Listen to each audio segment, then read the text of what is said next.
arrêté par la police, menottes au poignet, 20 ans déjà. Dernièrement, un client est venu pour acheter des épées tranches avec des lames, etc.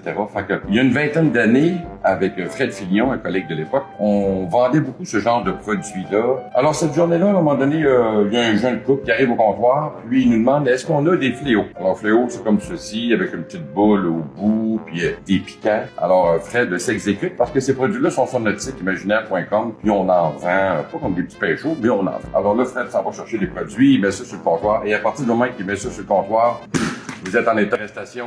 Je sais plus à rien. Il y a 8 policiers qui rentrent dans le magasin. Là, c'était arrangé un peu avec la télévision. Je vous le jure, c'est vrai ce que je vous raconte là. TQS, à l'époque, anciennement, maintenant c'est nouveau, de radio. Alors, débarque avec les caméras. J'ai plus le droit d'ouvrir mon tiroir caisse. Moi, j'étais en train de faire une facture à un client. J'étais en train de vendre un album de monnaie. Là, le monsieur m'avait donné 20 $ et j'ai pas été capable de lui remettre son change.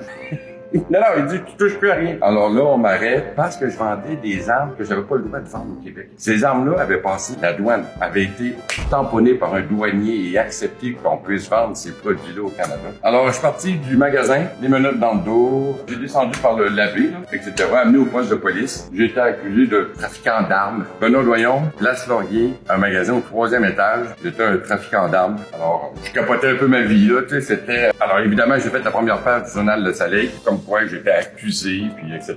Alors, ça a été un moment rock and roll. Ce qui est drôle, c'est que après cet épisode-là, j'ai jamais vendu autant d'armes que je n'avais vendu avant. Là. Ça a fait de la pub, ça a fait de la pub. Fait que des fois, tu sais, on dit, là, parlez-en bien, parlez-en mal, mais parlez-en, là, c'est véridique, là. Mes ventes le peuvent vous le confirmer. Alors, ça s'est passé il y a 20 ans où j'avais acheté des produits aux États-Unis, il avait passé la douane, accepté, et la police était débarquée. Je comprends, les policiers, ils ont un travail à faire, là, mais tu sais, ils pouvaient me le demander, là, t'as-tu ça? J'aurais dit oui. Ils sont sur mon site internet, j'en vendais. Fait que après ça a été la cour, il a fallu que je me défende, etc. Ça a été une histoire très spéciale. Genre, je ne regarde pas que de bons souvenirs. Ça fait 20 ans de ça. Alors, je voulais vous partager cette histoire-là que j'ai racontée à un client aujourd'hui, mais tu devrais en parler. C'est une belle histoire. Bonne journée!